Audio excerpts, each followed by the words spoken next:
যে অনেক সময় দেখা যায় যে বাচ্চাদের মানে গার্জেন এসে বলে যে বাচ্চার নোজ ব্লিডিং হচ্ছে এবং অনেক সময় নাক থেকে রক্তপাত হচ্ছে, আসলে এর কারণ কি হতে পারে এবং এর কি কোনো চিকিৎসা রয়েছে কিনা? ধন্যবাদ আপনাকে। বাচ্চাদের নাক দিয়ে রক্ত পড়া এটা একটা কমন একটা ফেনোমেনন বা ঘটনা। নাক দিয়ে রক্ত পড়ার যে কারণগুলো আছে এর মধ্যে 90%ই অজানা, কিন্তু কিছু কিছু রোগের কারণে হয়। যেমন কারোর যদি রক্তের কোনো রোগ থাকে, যে রক্ত পড়তে থাকলে বন্ধ হয় না, এটা বংশগত হয়ে থাকে অনেক সময়। আবার অনেক সময় দেখা যায় যে কারো নাকে কোনো ধরনের কোনো ডিজিজ যদি হয় তাহলে নাক দিয়ে রক্ত পড়তে পারে। কিন্তু শিশুদের ক্ষেত্রে আমাদের প্র্যাকটিসে আমরা যেটা দেখি ম্যাক্সিমাম ক্ষেত্রে, যে ওদের হচ্ছে নাকের হাত দেওয়ার কারণে, মানে নখ থাকার কারণে ওরা যখন নাকে হাত দেয়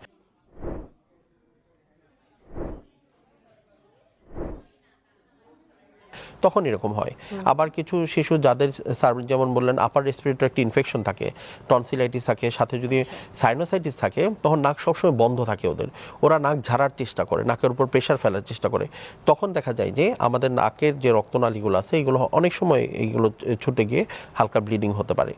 তো নাক দিয়ে রক্ত পড়ার ক্ষেত্রে আমরা সাধারণত যে প্রিকশনগুলো নিতে বলি, বাবা মাকে বলি যে বাচ্চার দিকে খেয়াল রাখার জন্য, তার যখন ইনফেকশন হবে বা এরকম কোনো সিমটম থাকবে তখন অবশ্যই ডাক্তারের শরণাপন্ন হবে।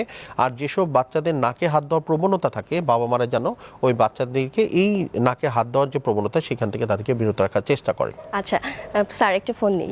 সুপ্রিয় দর্শক, আপনার নাম এবং বয়স বলে সরাসরি প্রশ্ন করুন আমাদের সম্মানিত অতিথিদের কাছে। আমি বনশ্রী থেকে বলছিলাম। আমার নাম শেলি। আমার বাচ্চার বয়স 8 বছর। তার নাক বন্ধ থাকে, হা করে ঘুমায়। কি করবো? আচ্ছা, সেক্ষেত্রে কি করণীয়? ধন্যবাদ শেলি ম্যাডাম আপনাকে এই সুন্দর কোশ্চেনটির জন্য। আসলে বাচ্চাদের এটা খুব কমন সমস্যা যে বাচ্চাদের নাক বন্ধ থাকে এবং বাচ্চারা হা করে ঘুমায়। এটার মূল কারণটা হচ্ছে বাচ্চাদের যেমন দুপাশে যে টনসিল থাকে, নাকের পিছনে একটা টনসিল থাকে, এবং সেই টনসিল থাকার কারণে তার যেই শ্বাসের যে রাস্তা, নাক থেকে বুকে যাওয়ার যে শ্বাসের রাস্তা, সেইখানে অবস্ট্রাকশন হয়।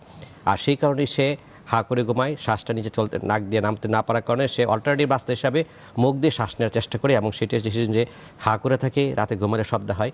তার পাশাপাশি আরেকটা সমস্যা হতে পারে, তার কানের সমস্যা হতে পারে এবং তার খাওয়ার সমস্যা হতে পারে, এবং দেখা যাবে যে সে কানে কম সরে।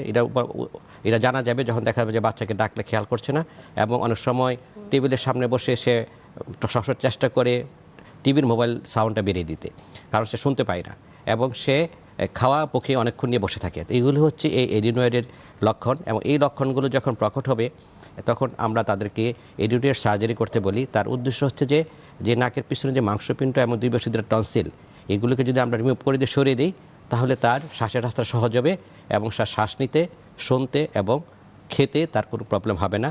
তো এটার জন্য আসলে ডেফিনিটিভ চিকিৎসা হচ্ছে সার্জারি। Thank you Shelley.